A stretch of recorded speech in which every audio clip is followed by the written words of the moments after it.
Could the summer slowdown be affected by what the Feds are going to talk about today? I don't know. We'll talk a little bit about that. The Feds are going to talk today, talking about some commercial property again. Why do I keep on hounding about this? Because I think it's one of the cards in the house of cards that might topple down our economy, just like what happened in 2008, 2009. Homes for sale near Apple, Mountain View Home of the Week, REO Home of the Week, and 40 days on market report. Let's get moving. Okay, here we go. Centered up, looking nice. All right, the Fed meeting is in less than 2 hours. They're going to talk about what's going on in not only unemployment or employment, which they're saying that it's down. I don't know why, or wages have cooled, but they're also talking about what the rate is going to be in the next month. And the supposition right now is that it's going to stay stable. It's not going to be cut. Maybe in September, but not right now. And they're thinking because there's no real reason to do it. Inflation is still going flabbergasting. And as we go into the election cycle, it just doesn't make sense to do it just yet. Because what happens if it blows up? That'll blow out whatever politics. This episode is brought to you by the Home Inspection Checklist. If you're thinking about selling your house or just want to have a honey-do list, download this Home Inspection Checklist because it will help you get to every nook and cranny of your house, take a look at it and see if it needs to be repaired. And then now you have a honey-do list. There you go. All right, mortgage rates versus unemployment rate through Q1 2024. This kind of goes hand in hand with what the Feds are going to talk about today. The reason why I brought it up is because the Feds are going to talk about it today. It's important for you to understand there is a little correlation between unemployment and rates and GDP and consumer confidence. Because of all that, it wraps into where the health of the economy is for one segment of the GDP, one sector of it. Commercial property, just like all of these other sectors, and these are not the only ones, but these are the ones that I've been eyeballing for the last 5 or 6 years because I think it's important for people to see the larger picture. I live in the world of real estate, and I know that we do not, outside of living inside of real estate, that's pretty much it. That's my job. That's my industry. I'm the expert in it. So that's why we do it. But I also have to remind you that when I'm talking, I don't talk in a vacuum. I don't talk in a myopic point of view. However, it all revolves into this. And that's why it's important for you to take a look at why these different areas, housing, credit cards, healthcare, automotive,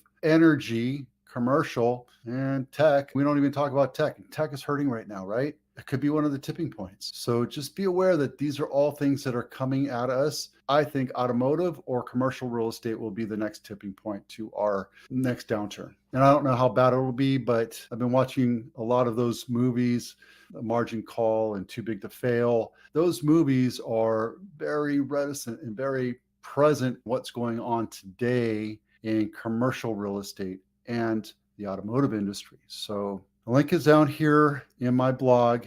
It's also in almost all the descriptions and all the videos that you might be watching. If you can't see it, just go click on the blog and you'll see this real quick. And it's another one. It's actually 3 apartments that this guy's talking about today.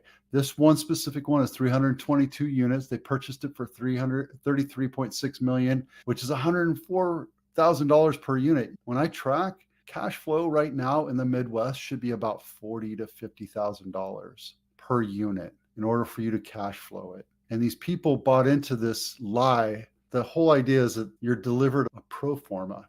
And a pro forma says, if you increase the rents and if you improve this in the building, and if you do this and this, you can go back to your residents or your renters or your lessees and say, hey, I'm improving my property, I'm improving your land, the land that you're using, I'm going to increase your rent. They're getting a big FU from their clients saying, no, I can't afford it. And they're left, the commercial property owner, the landlord, the investors are losing out. And you think about these 33.3 million, you need to come down with 30%, which is about 10 million, 11 million, and invest that into that property for a bank to put a loan on it. So if this bank forecloses on this property, those investors that invested that $10 million or $11 million or whatever the number is, we don't know, they lose it. So it's a tough thing to see. It's happening. And right now, Harvard Business Review just came out last week with commercial real estate is headed towards a crisis. Investors blindly, foolishly invested into all these commercial properties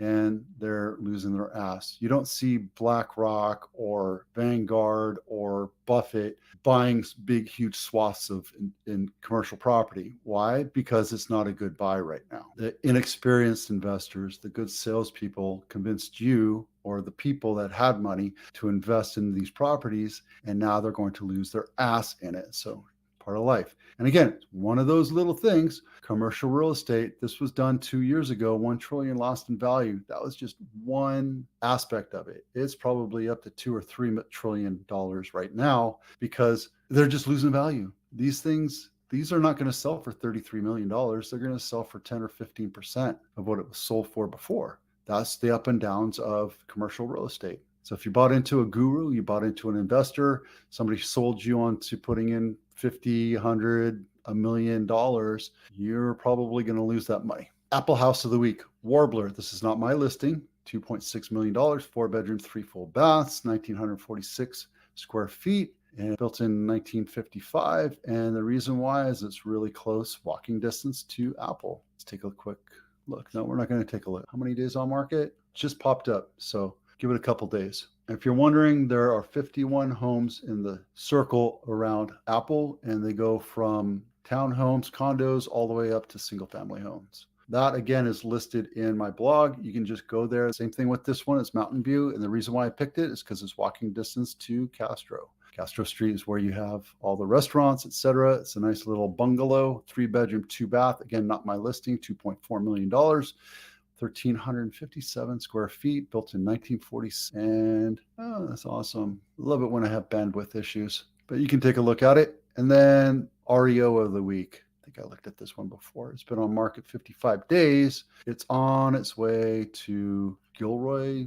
San Juan Bautista. Yeah. You want a nice little country home, 3-bedroom, 2-bath, 1,356, built in 1978. And the bonus of this one is if you do buy it, you get to evict the tenants or the previous owners, whoever they are. And you're going to have to put a new roof on it. I don't know what it looks like inside. So you're basically buying this thing sight unseen. And okay, so real quick, let me open this up for you so you can see it. 40 days on market, we have 108 jumped up. The market's slowing. Is it slowing down because of the feds? Or is it slowing down because summer? Everybody, I got to get my kids back into school. My kids go back to school next week. It's starting like Wednesday next week, but it's like my kids are at band camp right now and they're getting ready to go back to school. So are you thinking about school or are you thinking about buying a house? That's probably why these numbers are jumping up. The mortgage rates stayed stable. I think we're either going into a recession, like I've been talking about, or they're waiting for the feds to talk today and see what happens. But I can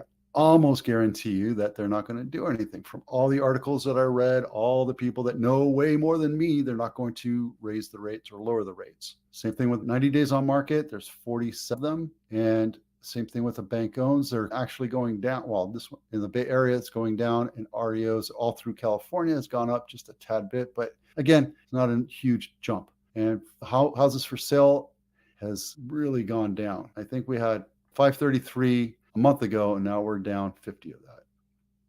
And we have 84 pending and closed. Same thing with Santa Clara County. We need to be at 2,000 to have it a balanced market. So it's not a buyer's market yet. It's pending. We have 161, which is, look, goes up and down. I think this is when we had 4th of July. And then closed, we had 143. So closings went way down if you look at the average over the last month and a half, 2 months. But that's because we're in the middle of summer. I don't think it's anything to worry about. All right. Hope this is helpful. If you have any questions or